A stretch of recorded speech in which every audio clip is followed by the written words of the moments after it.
In Luke chapter 6, Jesus and his disciples walk through grain fields on the Sabbath, and his disciples begin to pluck and eat some heads of grain. The Pharisees confront Jesus, accusing them of breaking the Sabbath law. Jesus responds by reminding them of David's actions when hungry and declares that the Son of Man is Lord of the Sabbath, emphasizing mercy over ritualistic law. Jesus then heals a man with a withered hand on the Sabbath, which causes the Pharisees to become angry and plot against him.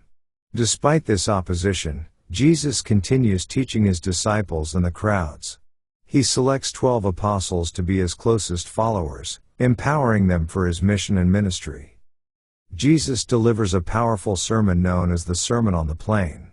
He blesses the poor, the hungry, and those who weep, promising comfort and fulfillment.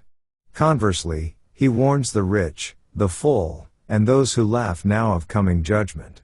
Jesus calls his followers to love their enemies, do good to those who hate them, bless those who curse them, and pray for those who persecute them, teaching radical love and mercy.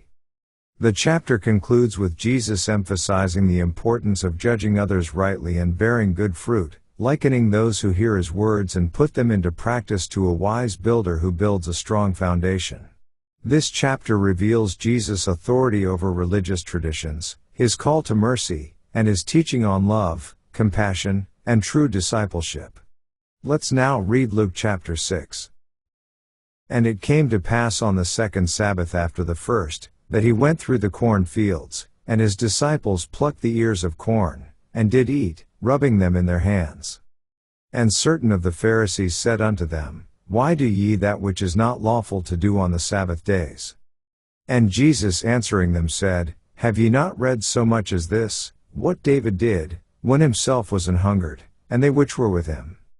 How he went into the house of God, and did take and eat the show bread, and gave also to them that were with him, which it is not lawful to eat but for the priests alone. And he said unto them, that the Son of Man is Lord also of the Sabbath. And it came to pass also on another Sabbath, that he entered into the synagogue and taught, and there was a man whose right hand was withered. And the scribes and Pharisees watched him, whether he would heal on the Sabbath day, that they might find an accusation against him. But he knew their thoughts, and said to the man which had the withered hand, Rise up, and stand forth in the midst. And he arose and stood forth. Then said Jesus unto them, I will ask you one thing. Is it lawful on the Sabbath days to do good, or to do evil? To save life, or to destroy it? And looking round about upon them all, he said unto the man, Stretch forth thy hand. And he did so, and his hand was restored whole as the other. And they were filled with madness, and communed one with another what they might do to Jesus. And it came to pass in those days, that he went out into a mountain to pray, and continued all night in prayer to God. And when it was day, he called unto him his disciples, and of them he chose 12, whom also he named apostles. Simon, whom he also named Peter, and Andrew his brother, James and John, Philip and Bartholomew, Matthew and Thomas, James the son of Alphaeus, and Simon called Zealots, and Judas the brother of James, and Judas Iscariot, which also was the traitor. And he came down with them, and stood in the plain, and the company of his disciples, and a great multitude of people out of all Judea and Jerusalem, and from the sea coast of Tyre and Sidon, which came to hear him, and to be healed of their diseases. And they that were vexed with unclean spirits, and they were healed. And the whole multitude sought to touch him, for there went virtue out of him, and healed them all. And he lifted up his eyes on his disciples, and said, Blessed be ye poor, for yours is the kingdom of God. Blessed are ye that hunger now, for ye shall be filled. Blessed are ye that weep now, for ye shall laugh. Blessed are ye, when men shall hate you, and when they shall separate you from their company, and shall reproach you, and cast out your name as evil, for the Son of Man's sake. Rejoice ye in that day, and leap for joy, for, behold, your reward is great in heaven, for in the like manner did their fathers unto the prophets. But woe unto you that are rich, for ye have received your consolation. Woe unto you that are full, for ye shall hunger. Woe unto you that laugh now, For ye shall mourn and weep. Woe unto you, when all men shall speak well of you. For so did their fathers to the false prophets. But I say unto you which hear, love your enemies, do good to them which hate you. Bless them that curse you, and pray for them which despitefully use you. And unto him that smiteth thee on the one cheek offer also the other, and him that taketh away thy cloak forbid not to take thy coat also. Give to every man that asketh of thee, and of him that taketh away thy goods ask them not again. And as ye would that men should do to you, do ye also to them likewise. For if ye love them which love you, what thank have ye? For sinners also love those that love them. And if ye do good to them which do good to you, what thank have ye? For sinners also do even the same. And if ye lend to them of whom ye hope to receive, what thank have ye? For sinners also lend to sinners, to receive as much again. But love ye your enemies, and do good, and lend, hoping for nothing again, and your reward shall be great, and ye shall be the children of the highest, for he is kind unto the unthankful and to the evil. Be ye therefore merciful, as your Father also is merciful.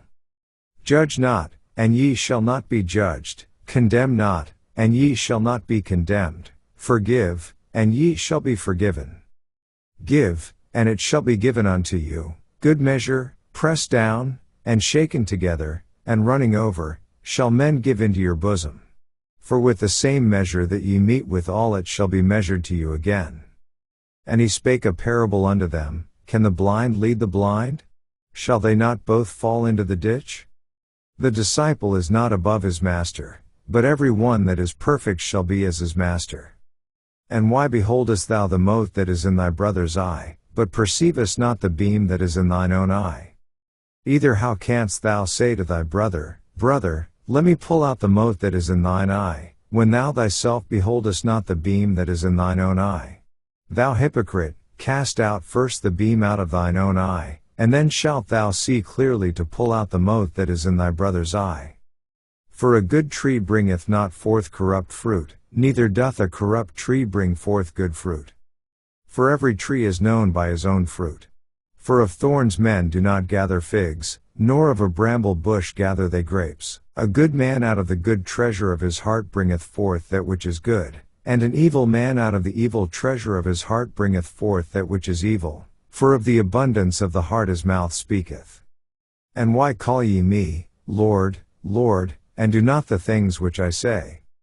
Whosoever cometh to me, and heareth my sayings, and doeth them, I will show you to whom he is like. He is like a man which built an house, and digged deep, and laid the foundation on a rock, and when the flood arose, the stream beat vehemently upon that house, and could not shake it, for it was founded upon a rock.